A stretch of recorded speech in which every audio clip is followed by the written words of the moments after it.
checking your ear to make it clear. It's your host Rob Lowe bringing y'all another episode of Facts and Stats. We got an interview with my man Kenny Brown, head coach of Ballou Knights this season 2025. How you feeling? Hey, we a couple days away from the season starting. How you feeling? Hey man, we feeling good. We had a good off season, whether it was winter conditioning, spring workouts, spring ball, summer workouts, the guys really locked in and dedicated themselves to the grind. I know that sounds a bit cliche, but this group was kind of hungry.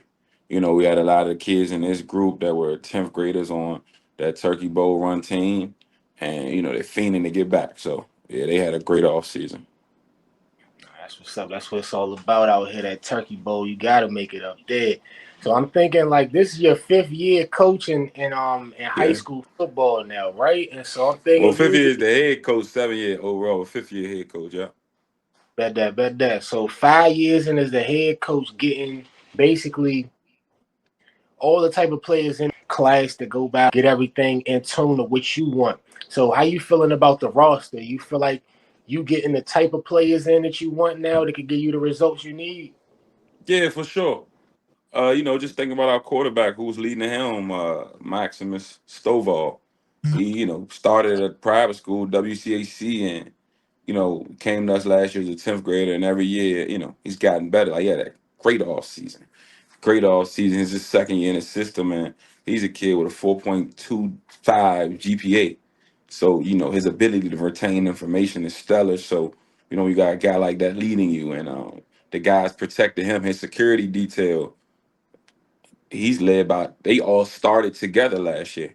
And maybe Mm. one new addition, a big one. He's 6'5". He's a new addition. He didn't play last year. But the rest of them guys, them four guys started with each other last year. Tony Monroe, Caleb Hurd, Deshaun Hogan, who's the baby of the group essentially. He's going so he been started since 10th grader. He's an 11th grader now.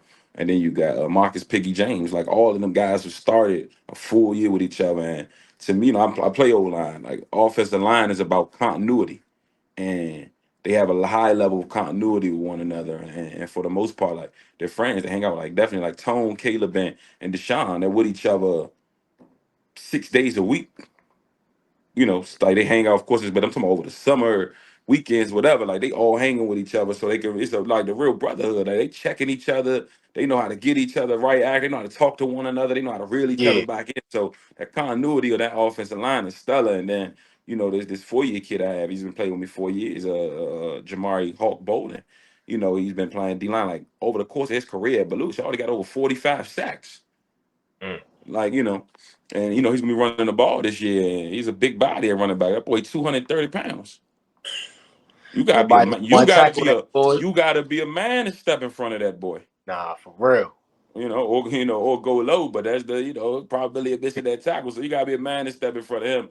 And then we got a lot of little pieces, man. We just excited about like just kids who looking for redemption within themselves, or just practicing. Like we got this little slogan like rent due. So like just performing like the rent due. Like we got this big tight end, Raheem Benton. He's been playing basketball, but he's 6'5". He's 6'5", 245. Mm.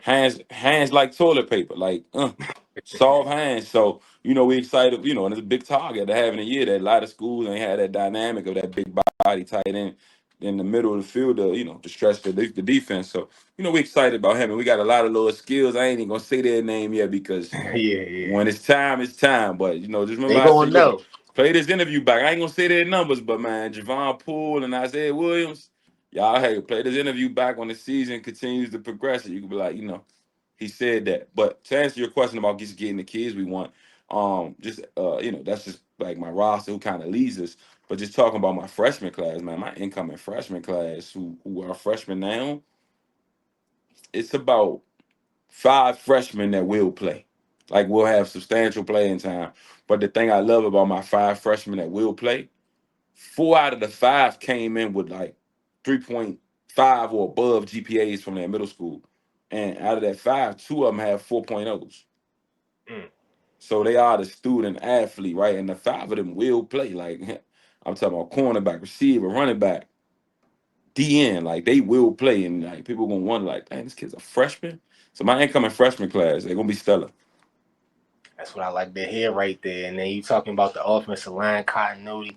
Even with the tight end, he need to do a little blocking too. And even he for sure, security blanket, you know what I'm saying? Them little 5 yard, 10 yard right in the middle of the field, right in the sure. quarterback line of sight. With him being 6'5", ooh, that's gonna be tough. I gotta pull up and see this. So y'all saying y'all did a lot of the off season workouts. What was that regimen like, and how did the kids respond to that? Don't give away too many secrets. I know you gotta do your thing. No, for sure. I mean, but the crazy thing is, we can't even call it secrets because everything documented. Like we Mm. literally since the spring been putting out videos, cut ups, TikToks, Instagram reels. So everything essentially has been documented. So it ain't even like any hiding. But like our just workout regimen, man. Like I have two coaches who are like the masterminds behind it. I can't even take credit for it. But my guy Dirk Daniels, who's my offensive coordinator, played quarterback at Fordham. He does a lot of he does a lot of the organization of it. But man, Larry Pinkett, Ballou legend, Hmm. went to ODU or went to Ballou, was a star here, went to ODU, was a star there, then played in the NFL. Like he kind of runs our strength and conditioning program. And man, like his attention to detail when it comes to the development of an athlete is like next level. Of course, it's next level. Like, he's a pro, but it's like to have that on a high school level, it's just full out dynamic. Like he doesn't just focus on like strength. A lot of people just want to throw that weight on the bar. Like they're gonna push. Nah, like Larry focuses on mobility, agility, that switch every athlete needs. The core strength, conditioning. Like Larry tells the kids, you can't be strong unless you're in shape. Like just what he focused on and his attention to detail, and he's also a trainer too. So man, everybody need to tap into Jug Elite Training. Like that's his training business, and everybody need to tap in because his attention to detail is stellar, and that's how we've been able to get bigger, faster, stronger this offseason. Nah, that's tough right there. Having Larry come back here, legend in the city, like you said, made it to the NFL, bringing that knowledge and all that. You know what I'm Yeah. saying? Back to the kids. That's going spring them forward for real, for real. And you do your thing too. I know you saying it's other coaches a lot, but you was coach of the year, right? Second, third year Third as year, a yeah, I head was coach, coach of the right? year. Yeah. Year Yes, three, I was sir. coach of the year. So, so you do your thing too. So I want to know how do you feel like you won that? What type of impact did you make on the kids that year, and how can you replicate that going into this season? So it's crazy, man. To your point, like can't be coach of the year without good coaches. Like that's just all the way clear. Like I cannot be coach of the year without good coaches. Like even when I won the award, I think I put on my Instagram in the caption like my coaches coach their butts off, my players play their butts off, and I'm just grateful to be here. Like you can't win coach of the year without great coaches or great players. Like period. Like point Facts. blank period. You can't. Like I tell people this all the time. There are some guys who know the game, like their knowledge of the game is impeccable. Like they understand the X's and O's of football 1,000%. But some coaches just never get the guys to win. So is it subjective? Like, what is he a bad coach or does he not? So it's just a duality, right? You Mm. need the players, you need great coaches, or you can never reach where you pose to reach as a coach, right? So like when I get wars like that, like I gotta give all the credit to my players and coaches. I'm not no staff, it's just me. And then my playing days over. I can't go out there and play. So, Yeah.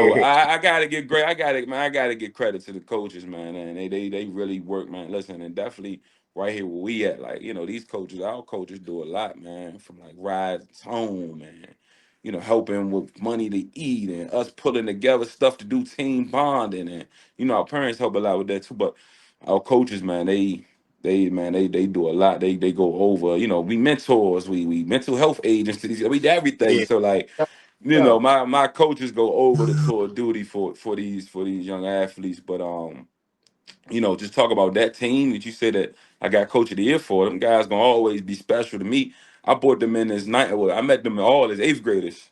Some of them even seventh grade when I was assistant coach for another head coach. But I was bringing them as eighth graders because the original plan I was gonna be the JV head coach, right? So I brought all them as eighth graders, but the head coach at the time, he ended up going to another school, and the principal and assistant principal gave me a shot. They was like, "Bro, you ready? Like you're already young and in this admin role, you can handle this. This is coach's number, organizational leadership." right? And you played college, so I know you know the game. So they gave a young kid a shot, and so I brought them kids, and I told them kids, you know what? Forget JV. Y'all gonna play varsity. I'm gonna take everything I take with y'all. I'm gonna take all the lumps. I'm gonna do that because I know where y'all gonna be. Like I know y'all level of ascending. And the crazy thing is, bro, we got put a year back because of COVID. Hmm. COVID pushed out my growth level with them back, man. My first year as a head coach, my original, if COVID never happened in my first original year as a head coach, bro, I had 3-star Andre Porter. I had Anthony Martin who was supposed to go to Elon. Like I had some, hey, look, and there was a whole bunch of other kids who like would have been pivotal roles on that team, man. And so them guys would have got to have good vets, right? But I say that to say they didn't have a freshman year. They had a 10th grade year, and I started them guys, and them guys were supposed to be them guys that had to be the guys from day one. So they took their losing their growing pains. And then their junior year, they kind of figured it out. They learned the plays to make, they learned, what to do and not to do. And their senior year, man, they just went crazy. So those guys, man, you gotta think. I started at what, 25, 26. So I'm 31 now, man. And I had them guys at 30. So them guys watch me grow up professionally Yeah, and for sure. personally, like professional and personally. Like that's that transition from being okay in my 20s, now I'm getting a little older in my 30s. So they see me Grown grow man, up professional. you hear me? Yeah, you know what I mean? So they see me grow up professionally and personally. And I grew up with them and they grew up with me. Right? Like them guys still call me to this day. Like, so them guys gonna always have a special place with me. That's my first class. So it's like more so like it's a real family with them. And I say my program is a family and that's our superpower. But them guys curated that. And the class of 2024, they really curated that and honed in on it. Like me and them, we've been through like literally every emotion together. So yeah, but you can't do that with good. You can't be a coach of the year without good players or good coaches. Nah, you got into a lot of good different shit right there about how, you know what I'm saying, it's a lot with coaching. It's not just on that Yeah, football field, you know what I'm saying? It it's the ain't just last thing. between them lines when the whistle blow. It's about that kid mental, you know what I'm saying? Yeah. It's how he can keep up his physical, you know what I'm saying? Is the kid eating during the week? What is he eating during the week? It's all type of different stuff. And I Dog. feel like, If I ran through the line and tell you like the stuff like even with them kids that I've been through, like hey man, I'm gonna just tell you a funny story, like real quick about just quick pause. Man, one time again, it's me growing up with them and they them growing up with me and me growing up with them. It was two of them one time, mind you. It's like 1 o'clock in the morning, maybe 12:30, 1 o'clock. One call me, Coach Brown. I know when that with certain tones they need something. But I'm answering this 12:30, like, it might be emergency, like, what's up? Hey, so I'm like, what's up, man? It's about we know you up, but you might be outside. We need you. I'm like, what's up, y'all good? Yeah, we just stranded. We spent all our money on a hot date because they know I used to call it a hot date when I take people out like a hot date. So like, yeah, man, we was on one of them hot dates. We used all our money. We need a ride. So I laugh at this story like so much looking back at it, but just the fact that they know they comfortable enough to call me, like they know I'm gonna pull up, and I had to get them from Rivertown and stuff, make sure I take them home. But it's just that, like we grew up together, like so that bond we had, that trust level we had, those are the little things that matter. Like. So it's just a little small story about, the trust level between us. That was always funny to me. I referenced that story. nah, for real. You already know that's some young day shit. Just going out there. Hey, I'm trying to have a good time. I ain't worried about getting home till it's time to get home. You hear Hey, me? you look at that pockets, that Uber $30, man. Make sure we at. Man, no It was time. funny, man. And they knew I Hey. lived there. They knew I ain't lived too far from where they was at. I knew they was playing. I ain't know, but it was a part of that trust level. They was Facts young, though. man. And like you were saying, man, you came in at 26. You was the youngest head coach in DC at that time. You know what I'm saying? It gave you a shot. And from what it seemed like, your youth is helping you to connect with the kids. For sure. I mean, again, I started at what 26. So if you look at it, I started at 26. I was still playing college ball at what 20. You know what I mean? So I was only 6 years removed from and 6 years removed from that, and what, 5 years removed from actual college, and less than 10 years removed from high school. So I was still like able to feel and understand every emotion that they're going through. And I'm not too long away from going through every emotion they feeling on the field. So yeah, it helps the relatability a lot. And definitely me, man. I always been on some different stuff, man, like in terms of my mind. So like I get what people saying, like, oh, I can't hire this young person to maturity level. Yeah, some people maturity level ain't there, but like I used to tell people all the time, bro. things people was doing at 17, 18. Bro, at 19, 20 years old, bro, I was handling $200,000 budgets in college. Leading in Winston-Salem State University with certain things and sitting in meetings with provost chancellors and them. So we was different. So my maturity level, my mindset just gonna always be different. Like I've always in my head been $1 million guy. You know what I Yeah, mean? So yeah, like yeah, yeah. certain things don't even phase me. So, we was ready for it. We was ready for a lot of it. Yeah. So yeah, the youth definitely helps me connect. I know what they feeling. I know what they like. I know what they into. And I think just growing up in our generation specifically, right?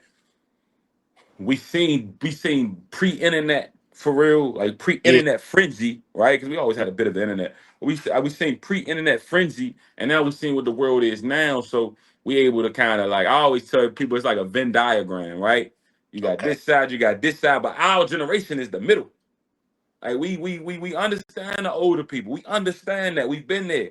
And on the other side, we understand these youngins. Like we get it. Like Right. we ain't too far Yeah. from being youngins. Like sometimes we still throwing our young fit. You hear me?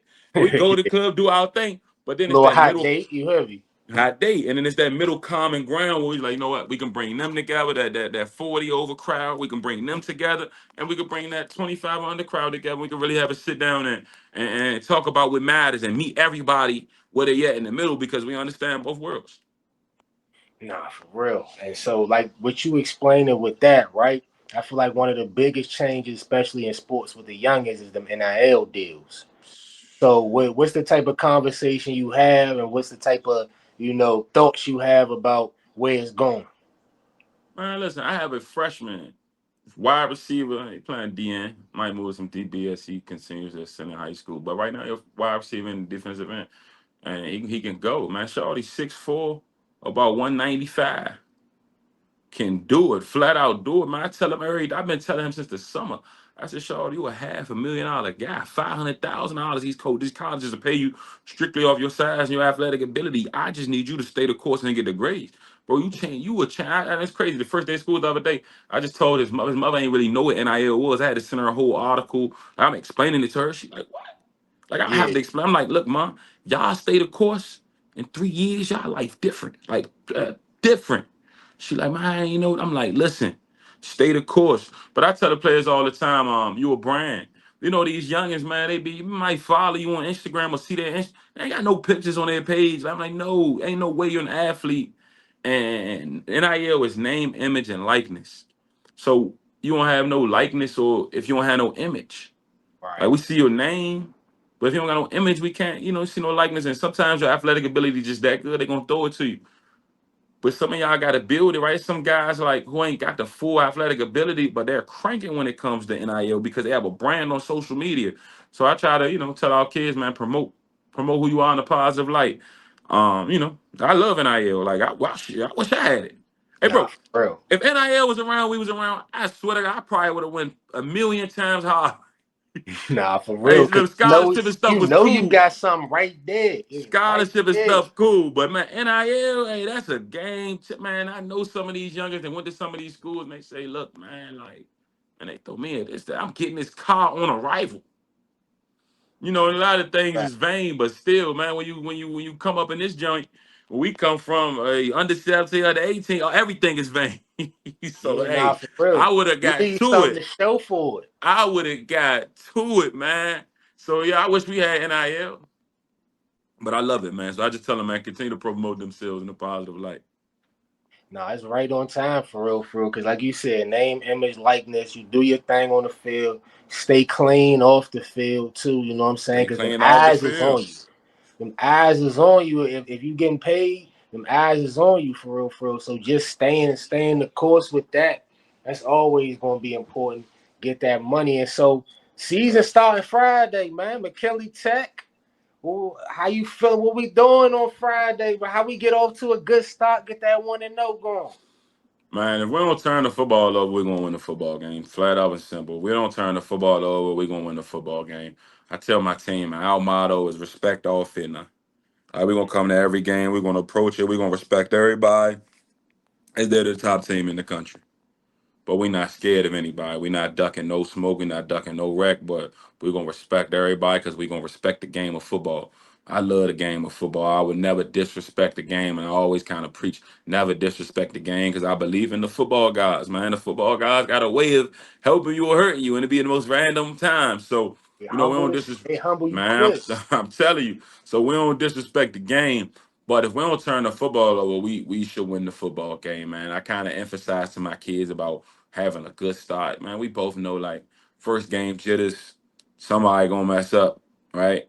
I just tell our kids we gotta minimize the mess ups. I get it's a first game. Yeah, we had scrimmages and all that, but nothing like when you know it counts. None of it matters.